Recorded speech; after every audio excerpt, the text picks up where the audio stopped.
အားလုံးပဲမင်္ဂလာပါရှင်ဒီနေ့တော့အရန်ကိုမှလွယ်ကူရိုးရှင်းပြီးတော့အရသာလည်းရှိတဲ့ကြက်ပဲတုပ်ကလေးကိုလုပ်ပြပေးမှာဖြစ်ပါတယ်ဒီဗီဒီယိုလေးကိုအဆုံးထိကြည့်ပြီးတော့အိမ်မှာလိုက်ပြီးလုပ်စားကြည့်နော်ဒီမှာတော့ကြက်ရင်ပုံ2ခုရဲ့အယိုးအတွက်ကြက်6 3-4ချောင်းနဲ့ကြက်တောင်မ2ခုကိုတုံထားပေးပါတယ်ပြီးရင်တော့မပါမဖြစ်အသေးနဲ့အမြင့်ပေါ့နော်သူတို့2ခုကိုခွဲပြီးတော့အရသာနှပ်ပါမယ်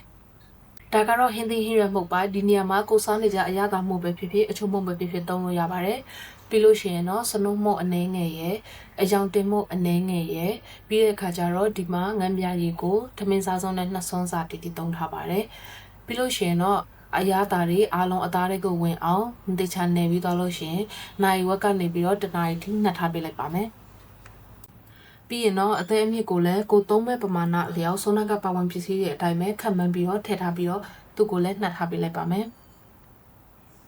ကြက်သားတွေနှက်ထားတဲ့အချိန်မှာပဲရည်အိုးအတွက်ပြင်ဆင်ပါမယ်ဒီမှာတော့ပဲစိမ့်ဖို့ကိုစံချိန်ခွက်နဲ့တစ်ခွက်သုံးထားပါတယ်အရသာအတွက်ကတော့စားလီအနေငယ်ရဲ့အယောင်အတွက်စနုံးမုတ်အနေငယ်ရဲ့ထည့်ပြီးတော့သူတို့ကိုနှံဆက်အောင်မှွေထားပေးလိုက်တယ်အလုံးနှံသွားပြီဆိုလို့ရှိရင်တော့ရေကိုစောနာကပဲချိန်နဲ့ခွက်နဲ့ပဲစံချိန်ခွက်3ခွက်စာထည့်ပြီးတော့ပဲအလုံးလေးတွေပျောက်တဲ့အထိတေချာဒီလိုမျိုးခောက်တန်ကလေးနဲ့ခောက်ပြီးတော့မှွေထားပေးလိုက်မယ်နော်ဒီလိုမျိုးပဲအလုံးလေးတွေကြေအောင်ခောက်ပြီးတော့ပြီဆိုလို့ရှိရင်တော့သူ့မှာထွက်လာတဲ့အမြုပ်ကလေးတွေကိုဇွန်းနဲ့ဖဲ့ပေးလိုက်လို့ရှိရင်ပဲအိုကြိုလို့ရပါပြီနော်ကဲပဲအိုမကြိုခင်မှာဆောနာကနှက်ထားတဲ့ကြက်သားတွေကလည်း45မိနစ်လောက်ရှိပြီဆိုတဲ့အခါကျတော့သူ့ထဲကိုကြက်သွန်ပြူနဲ့ဂျင်းနဲ့ဓာတ်ရိုက်ထားလေးတွေထည့်ပြီးတော့ရေကိုကြက်သားမြုပ်တဲ့အထိထည့်ပေးလိုက်ပါတယ်ပြီးလို့ရှိရင်ဟိုဘက်မှာတပြိုင်နက်ထည့်ထားလိုက်မယ်နော်အချိန်ကုန်သက်သာအောင်လို့ပါဒါပြီးရင်တော့ပဲကြိုဖို့အတွက်ဆောနာကပြင်ဆင်ထားတဲ့ပဲအနှစ်ကလေးတွေကိုတဲပိုင်းလွတ်ထဲကိုလောင်းထည့်လိုက်ပါတယ်ပြီးလို့ရှိရင်ဆောနာဆန်ချိန်နဲ့ခွက်နဲ့ပဲရေကို3ခွက်ထပ်ထည့်လိုက်ပါတယ်သူ့ရဲ့အချိုးကတော့ပဲစိမ့်မှုတစ်ခွက်ရေ6ခွက်ပေါ့နော်စုစုပေါင်းပြီးလို့ရှိရင်ဒီလိုထွက်လာတဲ့အမြုပ်ကလေးတွေကိုလည်းဖယ်သွားရင်းနဲ့မီးအလဲလက်လေးနဲ့ပဲဆက်ပြီးတော့ကြိုသွားပေးလိုက်ပါမယ်ကြိုလာလိုက်တာဒီလိုအနေထားလေးရောက်နေပြီဆိုလို့ရှိရင်တော့ရပါပြီနော်ဒီနေရာမှာနည်းနည်းပြစ်နေရင်လည်းတိတ်ပြီးတော့ကိစ္စမရှိပါဘူးနော်ပြီးလို့ရှိရင်ကြက်ပြုတ်ရင်းနဲ့ပေါက်ပါမလို့ပါအခုဆိုရင်ကြက်သားအိုးကလည်းပွက်နေပါပြီသူ့ကိုတည်ထားတာလည်းနိုင်ဝက်လောက်ရှိပြီပေါ့နော်ဒီလိုမျိုးတက်လာတဲ့အမြုပ်ကလေးတွေကိုလည်းဇုံလေးနဲ့ဖယ်ပေးသွားပါရှင်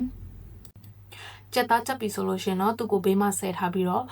အသေးနဲ့အမြင့်ကိုလည်းဒီကြက်ပြုတ်လေးထဲမှာပဲဂျင်းနဲ့ကြက်သွန်မျိုးလေးအနည်းငယ်ထပ်ထည့်ပြီးတော့15မိနစ်ခန့်ပြုတ်ထားပေးပါမယ်သူတို့ကိုဘာဖြစ်လို့ခွဲပြီးတော့ပြုတ်တာလဲဆိုတော့အသေးနဲ့အမြင့်ကအသားထက်ကြက်တာမြန်လို့ပါပြီးလို့ရှင်တခါလေးရောပြုတ်ပြီးမှဆဲမယ်ဆိုလို့ရှင်လည်းအသေးကကျိုးချပြီးတော့ပဲရည်နဲ့ရောတဲ့အခါကျလို့ရှင်ပဲရည်ကမဲသွားတတ်ပါတယ်ဒါကတော့ကြက်ပြည့်တွေကိုပဲရည်လောင်းထည့်ပြီးအခြေအနေပါဒီနေရာမှာအကြတာအတွက်ငန်းပြားရဲ့အနှဲငယ်ရဲ့အကြတာမဟုတ်အနှဲငယ်ရဲ့ကိုထပ်ထည့်ထားပါတယ်ပြီးလို့ရှိရင်တော့မီးကိုအစုံတိလျှော့ချပြီးတော့ဒီနေရာမှာပဲခဏလေးနဲ့စားလို့ရအောင်မီးပေါ်မှာတည့်ထားပေးလိုက်ပါတယ်ဒါကတော့ကြက်သွန်နီငရုတ်သီးစိမ်ရှောက်ရွက်ပူစီနံနဲ့ကော်ပီတုံးတို့ကိုကြက်ပဲသုံးနဲ့တွဲပြီးစားဖို့အတွက်ပြင်ဆင်ထားတာဖြစ်ပါတယ်ရှင်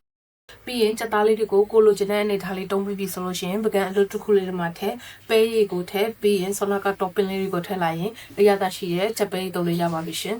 ဒီဗီဒီယိုလေးကိုအဆုံးထိကြည့်ပြီးရတဲ့အတွက်ကျေးဇူးများတင်ပါတယ်နောက်ဗီဒီယိုကြမှာပြန်တွေ့ကြမယ်နော်တတ်တာ